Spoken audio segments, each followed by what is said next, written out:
Water. It is the lifeblood of our planet. It fuels the environment and everything that is around us. It fuels the nature we see every day and the nature we hold close to our hearts. And sometimes we take advantage of that bond by polluting.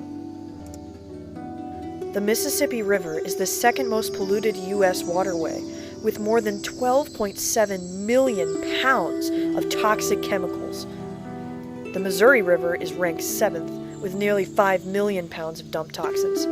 These toxins include nitrates, arsenics, benzene, and mercury. That actually is somewhat surprising, considering the many polluted areas. That's not good. Most of mankind probably deserves it anyways. Only the Ohio River, with 32 million pounds of toxic waste, has experienced more toxic discharge than the Mississippi. With so much pollution so close to our home, how does this make people feel?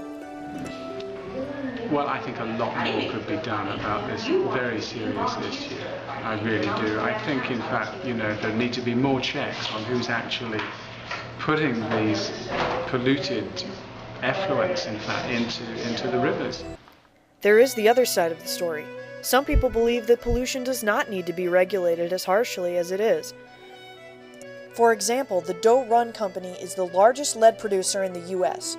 In the 1990s, they polluted the Mississippi River, the area of their plant, and the residential areas with acid, emissions, and levels of lead so high that the soil had to be replaced up to a foot down. Their company was in such denial that they were doing anything wrong that their CEO actually licked a block of lead in front of the press. What does this mean for us as a nation? Whatever flows through the Mississippi River ends up in the Gulf of Mexico. The overflow of nutrients and toxins creates a dead zone. This is a giant patch of water off the Texas-Louisiana coast where fish and other marine creatures lack enough oxygen to survive. But what does that mean for us?